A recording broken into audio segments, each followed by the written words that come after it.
When you man up against something, I think you try to take a stand on it, try to go against the norm and try to change it. So manning up against violence means to me calling in and calling out. It's an overall respect for women and not just standing up but explaining why. It's respect, it's holding yourself accountable as a man, as a person. Being a responsible member of society.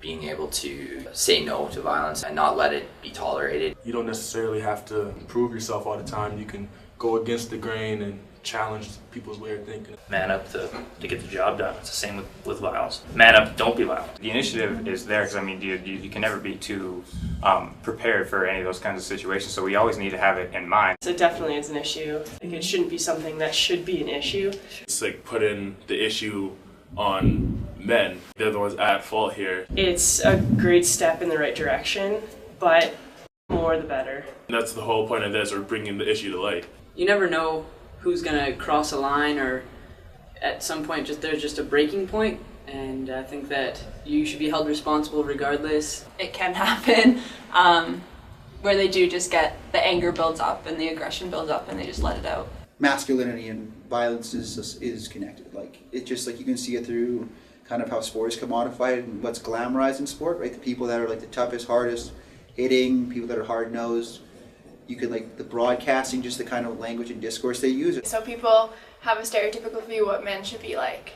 Natural for men to act masculine and tough, and that's kind of like the stereotype, I guess. Society makes it seem as, to be viewed as being a man, you gotta be overly aggressive. But, I think meekness is just as, strong as assertiveness or aggressiveness, because, the strongest leaders gotta be able to listen to. They have a lot of expectations to live up to, so if they feel like they're not fulfilling that, then they may get angry with themselves or angry with others because they have those expectations that they can't meet. Not so much as an expectation to be violent, but an expectation to be macho. You're aggressive, you're dominant in any aspect, right? So you're dominant in sports, you're dominant in work, you're dominant over your peers, dominant over women.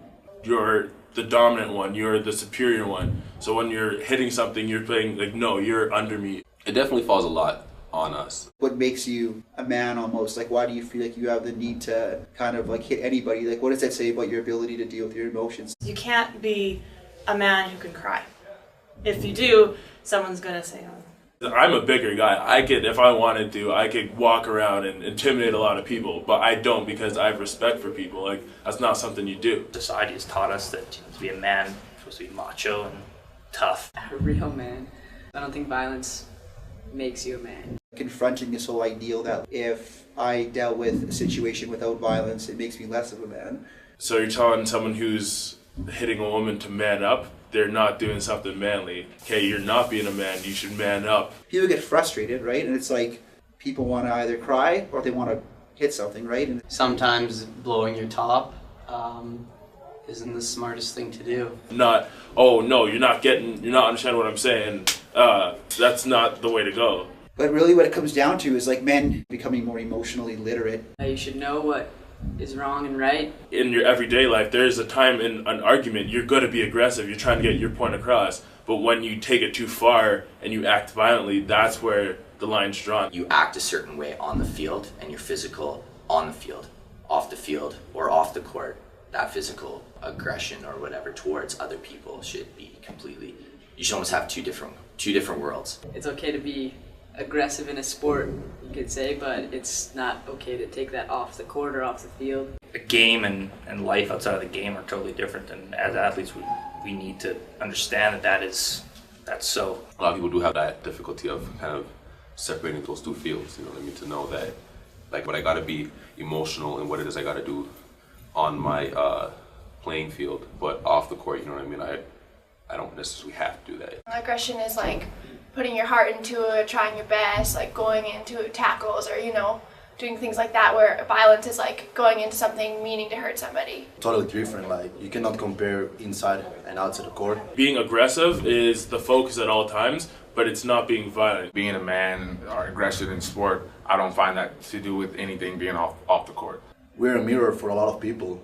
NFL players, for example, or NBA players are a big mirror for kids, for a lot of people who watch them play, not just play outside of the court. We're in the spotlight, so there's more people watching us, and being aware of what we're doing. Even though they should be held to a higher standard, we just hold them to it's like a different spectrum.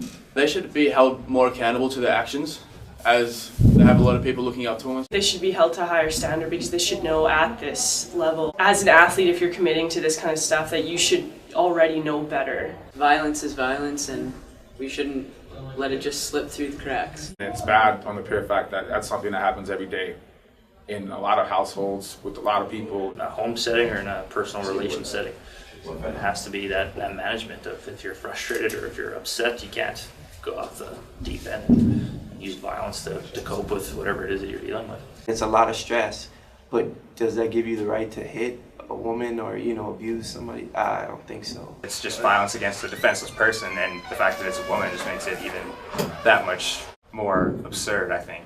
In sports and stuff, they put women on the side, have them as dancers, as entertainers, and it kind of makes them more of an object. They're only seen as something delicate, something that must be protected or guarded or taken control of or advantage of. So if people are looking at women as objects, yeah, it's just another thing I can break, something I can attack. Oh, I'm hitting because you are my property or something like that. Yeah. I think. They're humans too, so it's not just like someone's property, they're their own person. It's like it makes me feel like I'm an item, that I'm not like worth anything other than what you look like. So you're working so hard to be the person that you truly are, and then when they just label you as being an image, it's like, why?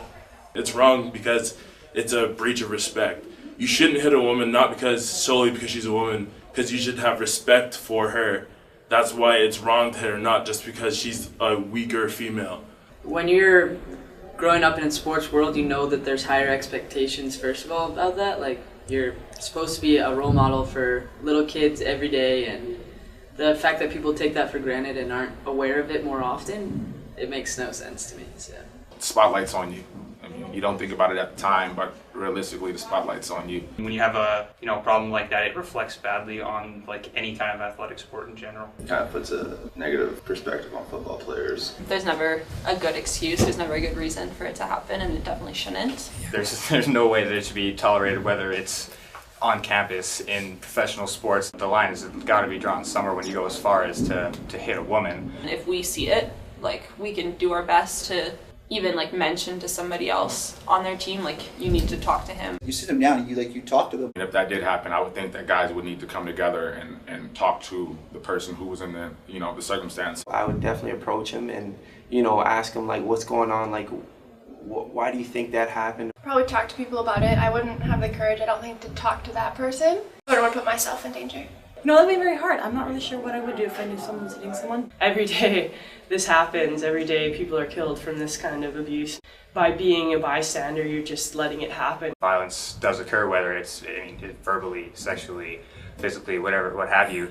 And we always need to have all that stuff in mind and make sure that we're taking the steps to, first of all, prevent that stuff, and then take the measures that need to be taken if anything is to happen. That's not something that you should just brush off, say it sucks. Oh, no, that's wrong. That needs to change. People need to know this is happening. Well, you know what? That happened to them. They got kicked off. This and this happened to them. Let's make sure that we don't do the same. It's being taught in primary schools to younger kids that violence against women is wrong. How to deal with it. That's one thing that we don't teach our athletes. We just kind of expect them to know. I want you to man up against violence. Man up.